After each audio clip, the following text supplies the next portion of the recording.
বাবার সাথে প্রায় ঘণ্টাখানেক ধরে ব্যাংকে বসে আছি। বিরক্ত হচ্ছি খুব। যত না নিজের উপর, তার চেয়ে বেশি বাবার উপর। অনেকটা রাগ করেই বলে ফেললাম, বাবা, কতবার বলেছি অনলাইন ব্যাংকিংটা শিখো।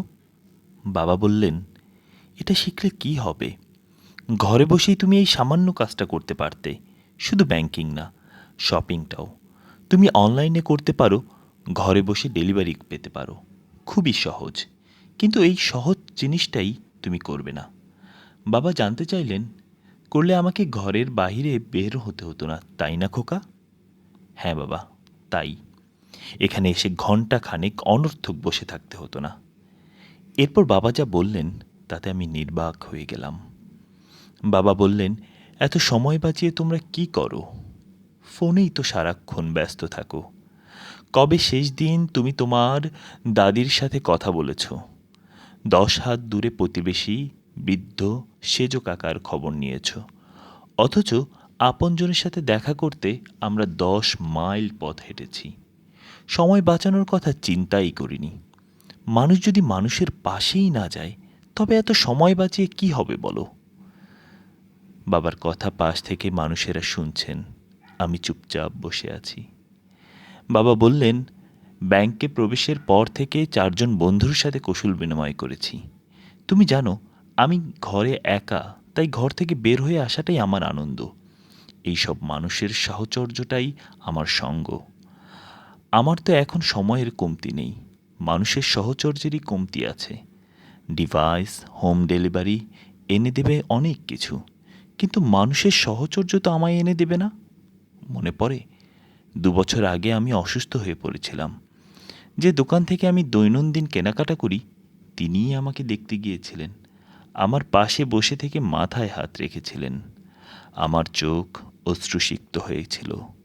তোমার ডিভাইসটা বড়জোর একটা যান্ত্রিক ইমেল পাঠাবে, কিন্তু আমার পাশে বসে থেকে চোখের জল তো মুছে দেবে না, বরং মনের কষ্ট আরও বাড়িয়ে দেবে, তাই না? চোখের জল মুছে দেওয়ার মতো কোনো ডিভাইস কি তৈরি হয়েছে? সকালে হাঁটতে গিয়ে তোমার মা পড়ে গিয়েছিলেন, কে তাকে ঘরে পৌঁছে দিয়েছিল? অনলাইন মানুষের অ্যাকাউন্ট চেনে, সে তো মানুষ চেনে না। মানুষের ঠিকানা চেনে, কিন্তু রাস্তায় পড়ে থাকা মানুষের ঘর তো চেনে না।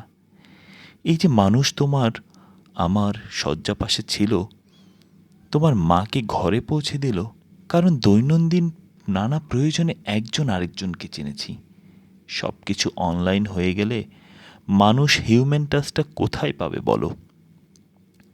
আর পায় না বলেই পাশের ঘরে মানুষ মরে গিয়ে লাশ হয়ে থাকে, দুর্গন্ধ না আসা পর্যন্ত কেউ কারো খবর রাখে না। বড় বড় অ্যাপার্টমেন্টগুলো আমাদের অ্যাপার্টি করে দিয়েছে।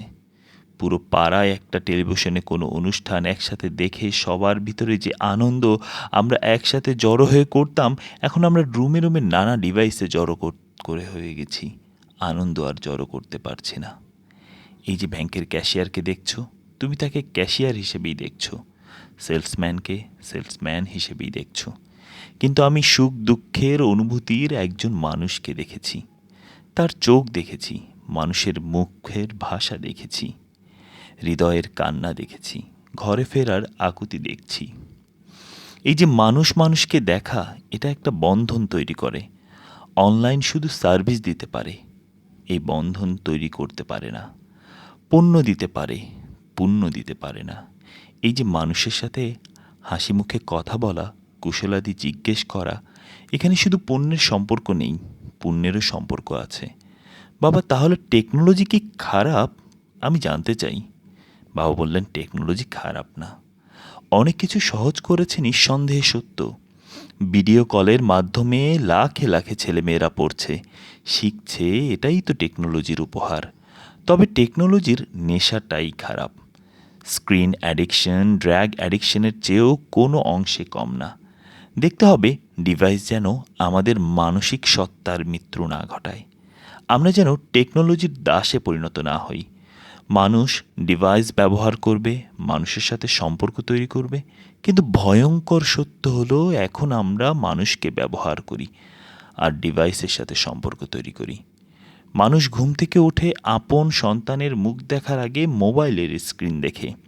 সায়েন্টিফিক রিসার্চ ইনস্টিটিউট একে একটা ভয়ঙ্কর মানসিক অসুখ বলে ঘোষণা করেছে।